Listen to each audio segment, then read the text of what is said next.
հնարավոր է ձևաչափով ենք վերջին անգամ ենք հանդիպում ով իմանա, համար երկու հարց անել տամ։ Նախ չասացիք ի վերջո Թրամփի, դրանից առաջ Մակրոնի բաց այդ աջակցությունը ձեզ արդյոք մեր ներքին գործերի միջամտություն չէ, եւ եթե նույնը ընդդիմության մասով լիներ, գործընկերել հարցրեց, դուք ինչ գնահատական կտայիք։ Երկրորդը դուք տենց որ ոտքի վրա հիմա հայտարարում եք օրինակ Ծառուկյանի մասով որ շպիոն է, դավաճան է, հետո տներն եք խլելու եւ այլն, Ծառուկյանը ասել է որ եթե ապացուցի որ ես շպիոն եմ, դավաճան եմ, կգնա ինքնասպան կլինի, իսկ եթե չապացուցեք, ապա ձեզ հրավիրում է իր առույցների վանդական դրում որց առույցների դուք պատասխանում եք ինքնակամ գնալ զուտ բարոյական պատասխանատվությունից ելնելով։ Եվ երրորդ հարցը Քարոզ Արշավը մոտենում է ավարտին, ես դեռ չեմ կողմնորոշվել ում եմ ընտրելու եւ հիշում եմ որ դուք մի քանի նիստ ինձ համոզում եք որ ես դες ընտրեմ, քանի որ դեռ չեմ կողմնորոշվել, հիմա ասում եմ դուք էլ ինձ փորձեք համոզել, տեսեք, երբ որ ես ուղղակի մի երկու բան կա, ես ձեր առածները տեսնում եմ որ դուք բազմաթիվ լավ բաներ արել եք, այսօր աշկերտն էլ վատը չէր, որ ինչա օրինակ նախկիները չեն արել, բայց երբ որ իմ շրջապատում օրինակ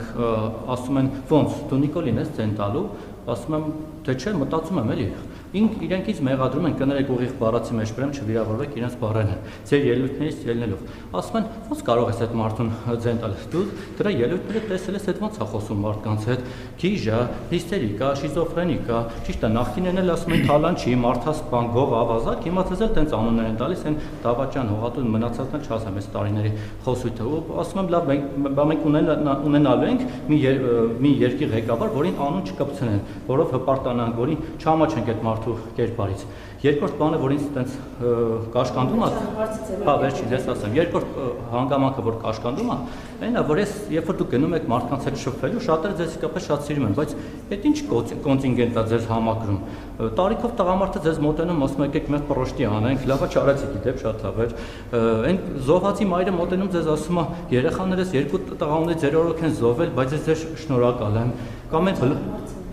վերջին նախադասությունը, կամ այն բլոգերները, ովքեր են ձեզ աջակցում, ասենք, չգիտեմ, թու լավ, Գյորգ X, Արդիշոպի հովո, ինչ-որ արվամոլ բաներ, բլոգեր մատուցողներ, ու ես մտածում եմ, լավ, եթե ես գնամ ձեզ բոլոր լավ արածների համատեսում, ձեզ ձայն տամ, ես էլ եմ այդ նույն որակի մարդկանց հետ, նույն շարքին դասվելու, ես էլ ձեզ ձայն տվող համարվեմ, իրենք էլ մի քիչ վատ եմ զգում էլի դրանից, ասենք, հիմա այսքանից հետո դուք ձեզ ձայն կտայիք, կամ ես կստամ։ Ես կարծում եմ, որ դուք բավարար հիմքեր ստեղծեցիք, որ ագի մարդ ձեզ դատի տա եւ պատվի եւ արժանապատվության հայցով եւ ես խորհուրդ եմ տալիս, որ ձեզ ուղղակի դատի տան, որպեսզի դուք դեր լեզվի չափը իմանաք, որովհետեւ այդ մարդիկ, որոնց մասին խոսում եք, իրանք ձեզ դատի կտան եւ ես արժանապատիվ չեմ համարում ձեր հարցին պատասխանելը։ Հաջորդ հարց։ Շնորհակալություն։ Հաջորդ հարց։ Բայց այդ մարդկանց գնահատականն է, ինչ եք ուզում պատասխանել։ Այդ մարդկանց գնահատականն է։ Այնպես ինչպես նախկինում ունենք դուք գնահատական տալիս, իրենք էլ այդպես ձեզ են գնահատական տալիս։ Անմակարան թույլ տա։ Դուք զա՞ր գործընկերները հարցնա։ Մյուզայում։ Պարոն Փաշինյան, դուք ձեր խոսքում նշեցիք, որ Հայաստանը այսուհետ այլ ընտրանքներ շատ է ունենալու։ Ես խնդրում եմ դուք ասեք, օրինակ,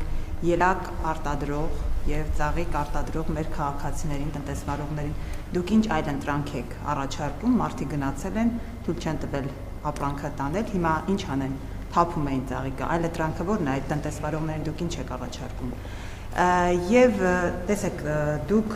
նշում եք, որ մենք մնում ենք ԵԱՏՄ-ում եւ դրա ֆոնին Հայաստանը վերջի շրջանում շատ զուզ առանց սրելու, առանց կոշտ հայտարարությունների արձագանքում է Ռուսաստանից եկող ամենօրյա կոշտ հայտարարություններին։ Հնարավոր է, որ դուք երեք հանրահավաքում Աբովյանում հայտարարեցիք, որ մնում եք ԵԱՏՄ-ում, դա ռուսական ճշումների հետևանքեր, այսինքն ճնշել են Հայաստանին, Հայաստանը հասկացել է, որ խնդիրներ է լինելու, դրա համար հստակ երեք առաջի դեմքի մակարդակով հայտարարվեց այդ մասին։ Ինչ որ ես երեք ասել եմ մի տարի առաջ, դրանից առաջ, եւ ես երբեք չեմ հայտարարել Եվրասիական տնտեսական միությունից դուրս գալու այսօրվա մեր մտադրության մասին։ Ես ասել եմ, որ միջև այն կետը, քանի դեռ Եվրասիական տնտեսական միությանը անդամ լինելը եւ Եվրամիությանը անդամագրվելու գործընթաց սկսելու մասին օրենքի նախագծի process-ները համատեղելի են, մենք այդ ճանապարհով գնալու ենք։ Այդ կարող է համատեղել լինի մինչև 2030 թիվը, այդ կարող է համատեղել լինի մինչև 2035 թիվը, այդ կարող է համատեղել լինի մինչև 2040 թիվը, այդ կարող է համատեղել լինի մինչև 2026 թվի դեկտեմբերը, այդ կարող է համատեղել լինի մինչև 2027 թվի հունիսը, ժամանակը ցույց կտա։ Ես էլ եմ ասում, դա մեր ինքնիշխան որոշումն է, մենք մեր ինքնիշխան որոշումները կկայացնենք, այսինքն մեր պլանում ոչ մի բան չի փոխվել, ինչ վերաբերվում է ելակ եւ վարդ եւ այլ, եթե ձեզ թվում է թե նախկինում խնդիրներ չեն եղել, դուք չարաչար սխալվում եք, այդ նույն խնդիրները անընդհատ լինում են եւ մեր բոլոր գործընկերներին ես 2018 թվականից այդ ուղերձը հղում եմ, որ բոլոր ապրանքները պետք է արտադրվեն ստանդարտներին համապատասխան։ Ցանկացած ապրանք, որ ստանդարտից դուրս է, մենք չենք պատրաստվում մեր մեր ինքնիշխանության հաշվին ստանդարտներին չհամապատասխանող ապրանքներ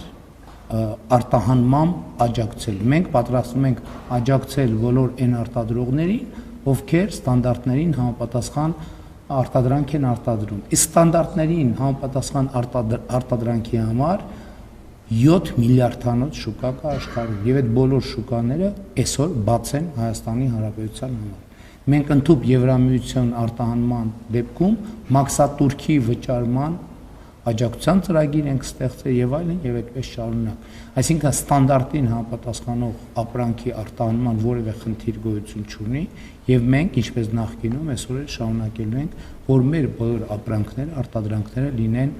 ստանդարտին համապատասխան։ Էլ չեմ ասում, ես դες կարող եմ բերել 2022 թվի օրինակը, երբ որ մենք արտահանման խնդիրներ ունեինք։ Ոնց լուծեցինք մենք այդ խնդիրները, այսինքն խնդիրները լուծվեցին ինքնաբերաբար, որովհետև հսկայական աճ տեղի ունեցավ զբոսաշրջիկների եւ այն զբոսաշրջիկները, որ պետք է, չգիտեմ, օտար երկրների սուպերմարկետներից այդ ապրանքները առնեին, իրենք Հայաստանում են եւ դա ձեռք էին բերում Հայաստանի Հանրապետությունից։ Հիմա այս տարի, հենց հիմա Հայաստանում զբոսաշրջության բում է եւ Հայաստանի ներսում սպառումը էականորեն ավելանալու է։ Մենք պատկերացնում ենք լավ ենք առերեսվում այդ թվի հետ, թե ինչ է նշանակում զբոսաշրջության 34% աճ։ Այսինքն դա աներևակայելի թիվ է եւ ընդհակառակը մեր ներկրողներն են, արտադրողներն են պետք է ջանք գործադրեն, որպեսզի այդ մարդկանց հոսքի ապրանքների ծավալը կարողանան ապահովել։ Եվ սա ճանապարհներից մեկն է 30% զբոսաշրջության սա ահավոր մեծ թիվ է, ել չեմ ասում երկաթուղիները բաց են, այդ թվում Եվրասիական տնտեսական միություն արտահանելու համար Ղազախստանի շուկան, որը ըստ էության մեզ համար համարյա անծանոթ եւ համարյա չօգտագործված շուկա է, Ղրղզստանի շուկան, հիմա հասանելիություն կլինի նաեւ Չինաստանի շուկայում, այնպես որ այլ ընդհակառակը մենք վարել ենք եւ վարելու ենք դիվերսիֆիկացման քաղաքականություն, բալանսավորման եւ բալանսավորված քաղաքականություն, թե արտաքին քաղաքականության ոլորտում, թե տնտեսության ոլորտում, թե մնացած այլ ոլորտներում։ Այլընտրանքը ստանդարտներին համապատասխանեցնելը չէ, միակ ձևն է ստանդարտներին համապատասխանեցնելը։ Այդ ստանդարտներին համապատասխանեցնելը, չհամապատասխանեցնելը այլընտրանք չէ, ընդհանրապես այդպիսի ընտրություն չկա։ Մենք X պահի Հայաստանի Հանրապետությունում էլ մենք կամած ստանդարտները խստացնում ենք, որովհետև ով ասե, որ Հայաստանի Հանրապետության ներսում պետք է ստանդարտներին չհամապատասխանող ապրանքներ վաճառվեն։ Մենք այս ընթացքում 100 միլիարդավոր դրամների աջակցություն ենք ցուցաբերում տնտեսությանը արդիականացման համար։ Այդ լիզինգի ծրագիրը, որ ասում ենք, հարյուրավոր միլիարդներ պետական բյուջեից գումարներ ենք դնում, որ արտադրությունները համապատասխանեն ստանդարտին։ Այսօր Հայաստանում չկա մի գործարան, որ դուք մտնեք եւ պետական բյուջեի ֆինանսավորման իրանք նորագույն տեխնիկա, հոսքագծեր ձեռք բերած չլինի։ Շնորհակալություն, Եվրոմեդիա 24։ Պարոն Փաշինյան, դուք դիտարկում եք եւ տրամադրված եք այն սցենարին, պարտության սցենարին։ Աշխարհում բոլոր չեմպիոնները մի օր պարտվում են։ Ինչպես եք պատկերացնում ձեր հունիսի 8-ի առավոտը առանց թիկնազորի, ոստիկանական ռեսուրսի եւ ձեր այն ռեսուրսները, որ ապահովում են ձեր անվտանգությունը եւ ինքնիշխանությունը։ Եվ երկրորդ հարցը, Մարկո Ռուբիոյի այցը Հայաստան, որը տևեց 40 րոպե, նախորդ պլանավորված էր, թե վերջին զարգացումներով էր պայմանավորված։ Ես բազմիցս ասել եմ, եթե Հայաստանի ժողովուրդը որոշի, որ ես պետք է կանգնեմ գնդակահարության պատի տակ, ես կկանգնեմ գնդակահարության պատի տակ։ Ինչ վերաբերում է Մարկո Ռուբիոյի այցին, Մարկո Ռուբիոյի այցը պայմանավորված է TRIP-ի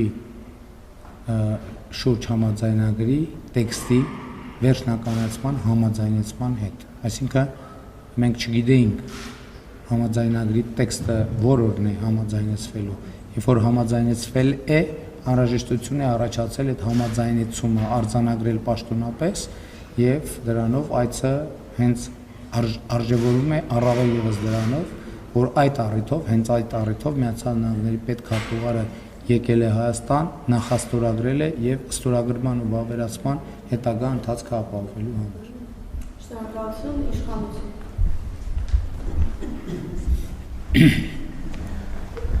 Պարոն Փաշինյան, քարոզարշավի շրջանակում մի զազրելի խոսույթ է ԿՊ-ի կողմից, մասնավորապես ձեր եւ Սուրեն Պապիկյանի